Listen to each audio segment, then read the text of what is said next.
What is up, you guys? Welcome back to another video. My name is Chris, as always with me, Liam. and today we are diving into Daredevil, Born Again, episode 3. Let us know down in the comments what you've been thinking about it so far. As always, if you're just tuning in for the first time, this podcast is much more of a discussion than it is us preaching to you about like the comic versus the movie or, any of those things. We're just sharing with you what we thought, and we're sharing with you, what we think is going to happen. Truly just based off of the show itself. We're not going to be bringing in as much of the comics into this because I have a feeling they're not going to be following a comic book story arc on this one. Although there is some hints to it. Let us know what you guys think in the comments, and we're going to dive right into this episode. Yeah, it was... Yeah, I know. That's, I'm struggling a little bit with Daredevil just because of the slow pace of it. And I am, obviously we do this podcast, so off screen I do research on what we're doing, and I read articles, dig into some things, watch some YouTube videos, find out kind of some more backstory and context to things.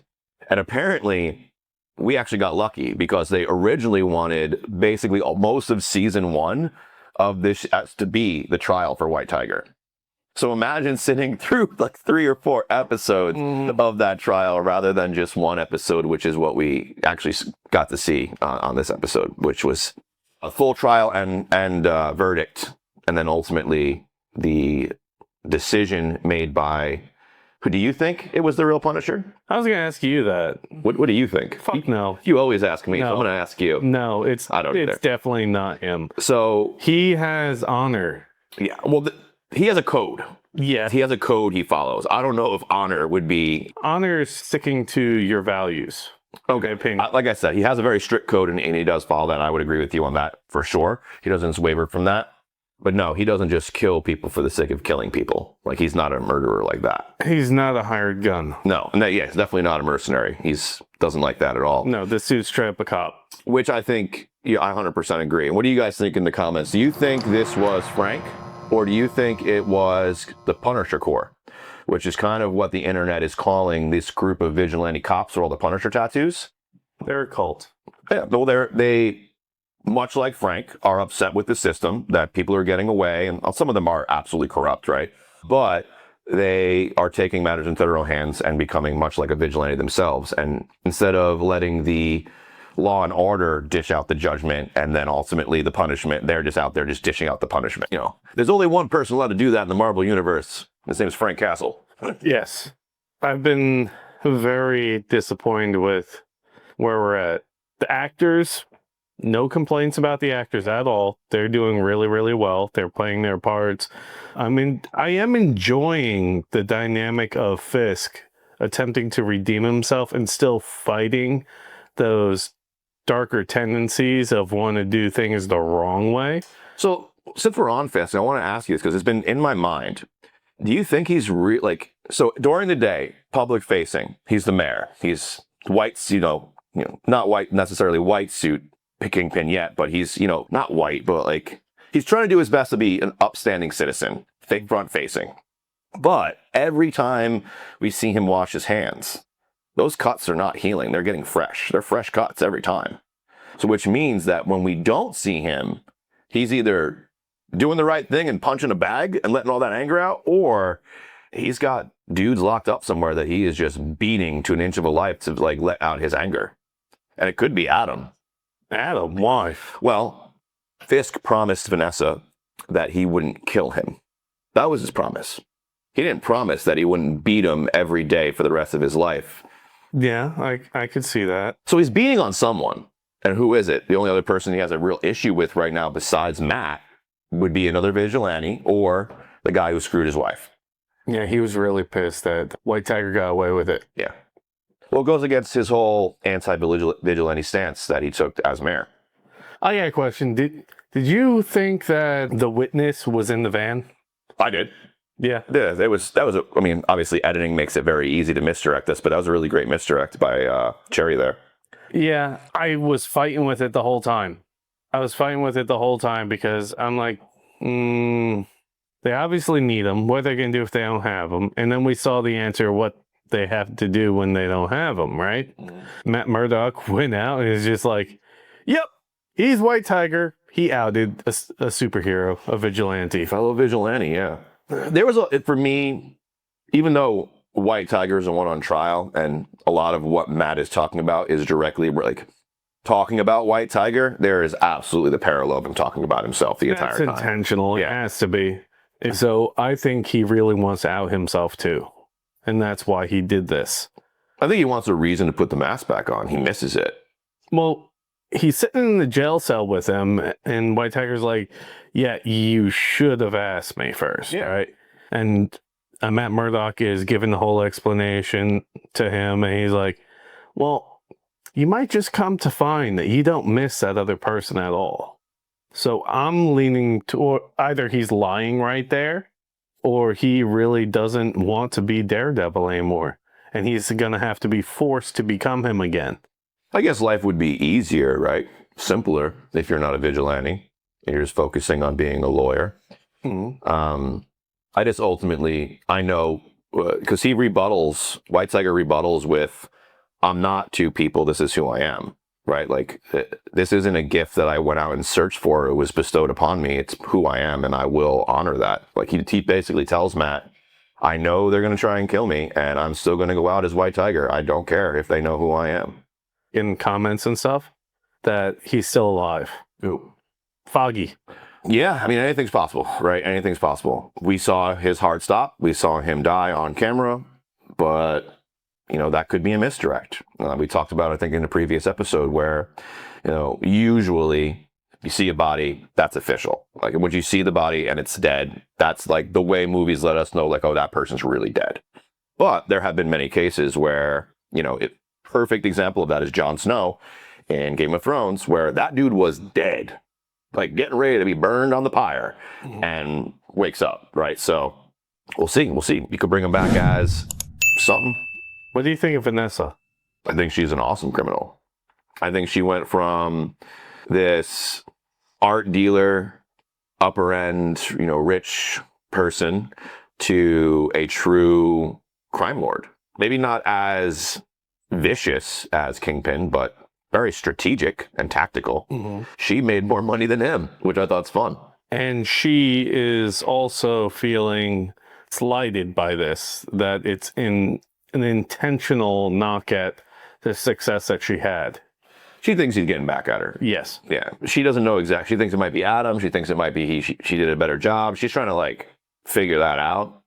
And we don't know, because he keeps saying, I'm not actually mad at you. Like, all of this is for a greater goal. Like, you just don't see the picture I see. Mm-hmm. So we'll see. I mean, he is a planner. Kingpin is the guy that's, big picture, long term.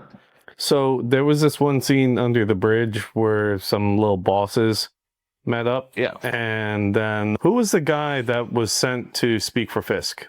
He's like his new right-hand man. His name is Butch, but he replaced the other guy with the glasses from the first couple of seasons that Daredevil ends up killing. Okay. Yeah. He had mentioned, I don't work for the mayor, I work for the man. The man, but the woman is what he means.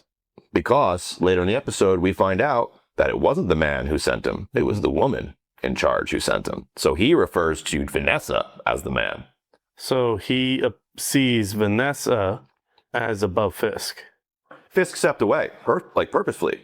Yes. He said, I can't have anything to do with any of this. I don't want anything to do with any of this. I'm completely disconnected from it. So in my mind, he's worked for the person who's technically ahead of the crime family. He's more of the public figure now. Yeah, I guess that's true.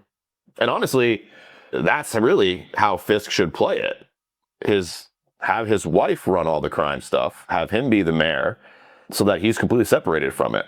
Insulated, yeah. Although they are saying that, or the one woman who he has on his staff, who's not necessarily a criminal, she's more like a political advisor. Uh-huh. She did say that it's hurting him greatly to not have Vanessa in the public face with him, showing support and doing these things. So maybe that's why he's so reluctant to let her just go. Because oh no, never mind. I know why. He wants the chaos. He needs the chaos. He's playing a Homelander. Yeah, he had mentioned he wants to have a whole lot of chaos very quickly for extremely short period of time so he can reset the checks and balances and gain more control. Yeah. Which is literally what we just saw Homelander do last season. He let his soups loose so that he can come in and be the savior. Mm-hmm. I mean, he did it season 1. He's the one who got the V. He let A-Train run the V so that there would be a person that he could beat, right? Like, he's been doing it since, like, it's Criminal 101, right? Give him a bigger bad, you defeat it, and you become the ally. Yep. All right. Well, I don't really know much else what to talk about this episode. I was really left disappointed. It's not the action I was looking for. It's not the original Daredevil that we're used to, because Daredevil for me was a lot of fights, a lot of action. It was high octane, like, good stuff, which is why, in my opinion, the original Daredevil series did so well. This one it's a lot of story. It's a lot of parallels and It's Marvel. build up. It's Marvel Law and Order. So far. Yeah. I mean, let us know what you guys think in the comments, but I would agree with you wholeheartedly that it hasn't given us anything new yet and nothing significant to be like, let's go. Like, the only reason I think personally I'm still hooked in is because, you took out Foggy really early. So now I'm emotionally attached to what happens to the story. But other than that, like, I'm more excited to see Frank Castle rain hell next episode than anything else, because he's not going to let his name get drugged to the dirt. No. And so he's going to come back and do something about it. Yeah. Which is a big part of why I'm sticking to it. But I think that Charlie Cox as Daredevil, Matt Murdock, and John Bernthal as Punisher are some of the best castings Marvel's ever done. I completely agree. I enjoy the actors. I've got no issue with the actors at all. I'm bored. Yeah, story has been slow. I agree, 100%, which is why I'm really excited for episode 4 rolling into episode 5, because I know guaranteed we will get Punisher next episode. I know we will. I feel it in my bones. There's no way we don't. And then from there on out, it starts to escalate into more violence. I really hope they don't bring Punisher in and we get more just dialogue, because that would be very upsetting. And we have a lot of really awesome Easter eggs in this episode. That's the one thing I think they're doing a pretty good job of. Yeah, we're not getting action, but we are getting a lot of context and story. Like, there was multiple references to Miles Morales in this episode. There was references to the Hulk. There was references, like, they're trying to, like, tie us all back in together and, like, make this one thing. You just got to really pay attention to see them. I'm at the point right now where I'm picturing Matt Murdock talking to Frank, and he's like, "Hey, bud, we use our words." Well, in the one trailer for the season, the thing Frank Castle does say is, I don't think you're coming to me for the answer. I think you're coming to me for permission, or something like along those lines, where, in other words, like, I think you're asking me if it's okay if you go kill these dudes, because that's what I do. Like, I kind of got that hint from that one little audio clip in the trailer. But yeah, Matt's going to go to him for help at some point, and we're going to see him become Punisher. Hey, in the city, we got a bunch of people claiming that they're your boys, and they're doing all these bad things. Yeah. You want to come handle them for me? I can't put this mask on. I'm too intimidated and scared. Well, that's the thing, is the Punisher Corps is more like a criminal enterprise than it is an actual, like, vigilante gang. And so he's not really going to stand for that.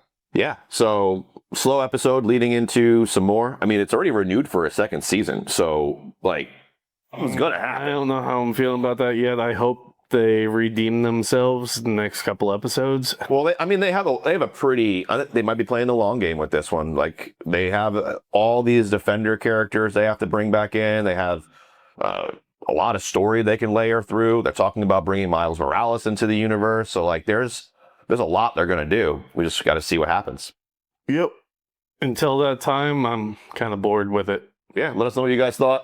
Appreciate you guys making it all the way to the end of the video. As always, if you love this video and you would like to get more of our amazing content, don't forget to subscribe and hit the notification bell so you don't miss a single episode. We drop several a week. And if you want more access, early access, behind the scenes, video shout outs, stuff like that, you can become a member of the podcast, and that link is down in our description. It's a little Patreon link for as little as a cup of coffee.